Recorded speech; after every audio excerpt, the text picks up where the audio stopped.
씩씩한 마드린느 루드비히 베멀먼즈 그림 글 이선아 옮김 네버랜드 세계 걸작 그림책 17번.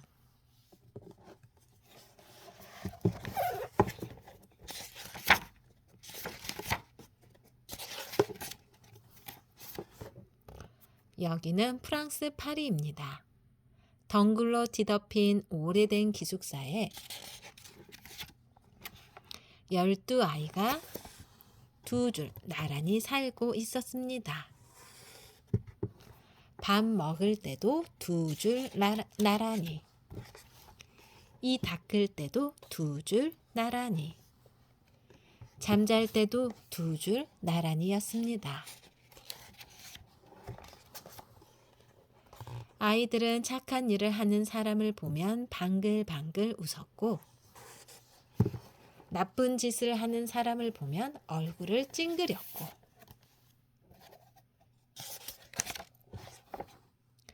불쌍한 사람을 보면 슬퍼하기도 했습니다. 9시 반이 되면 아이들은 두 줄 나란히 산책을 나갔습니다. 비가 오는 날에도, 해가 쨍쨍한 날에도, 그 가운데 가장 작은 아이가 마드린느였습니다. 하지만 마드린느는 쥐를 보고도 무서워하지 않았고, 추운 겨울에도 씩씩하게 얼음을 지쳤습니다. 동물원의 호랑이를 보고도 흥흥 하고 콧웃음을 쳤습니다. 마드린느만큼 클라벨 선생님을 놀라게 하는 아이는 없었습니다. 어느 날 밤 클라벨 선생님은 불을 켜고 중얼거렸습니다. 뭔가 이상한데? 꼬마 마드린느가 잠을 자지 않고 눈이 빨개지도록 울어대고 있었습니다. 곧 의사 선생님이 달려왔습니다. 의사 선생님은 전화기가 있는 대로 달려나가 다이얼을 돌렸습니다. 따르릉 따르릉. 여보세요? 간호사. 환자가 맹장염에 걸렸어. 모두들 엉엉 울었습니다. 누구나 눈물을 흘리지 않을 수 없었지요. 의사 선생님은 마드린느를 담요로 감싸 안고 조심스레 옮겼습니다.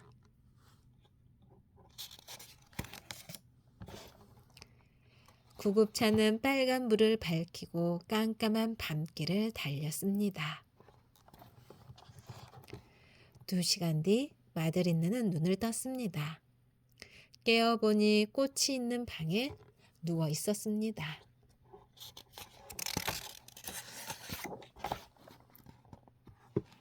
마드린느는 얼마 안 있어 음식을 먹을 수 있게 되었습니다.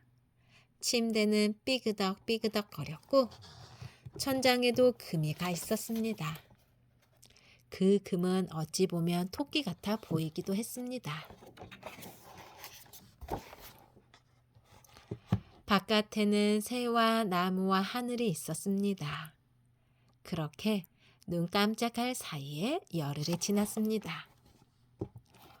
어느 화창한 날 아침 클라벨 선생님이 말했습니다. 날씨가 좋으니까 마드린느한테 병문안 가겠어요.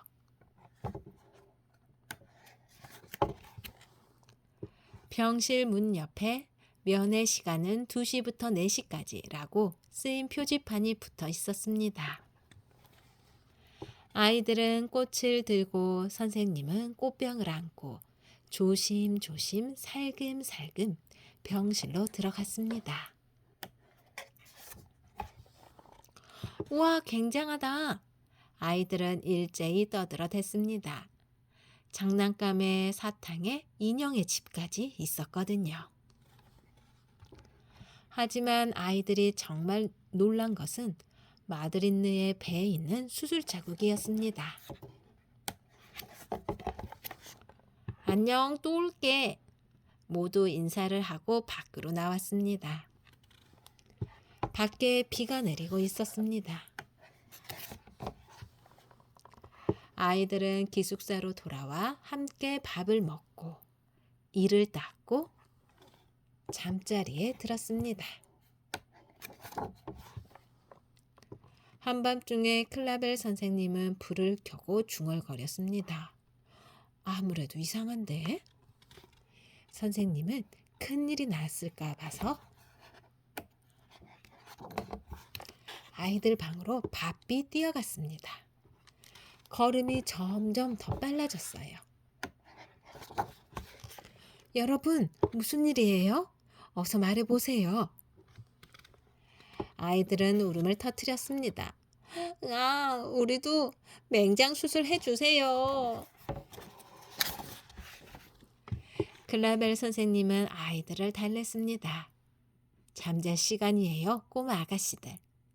여러분이 건강하다는 걸 하느님께 감사드리세요. 잘 자요. 선생님은 불을 끄고 문을 닫았습니다. 모든 것은 제자리에 있고 아무 일도 일어나지 않았습니다.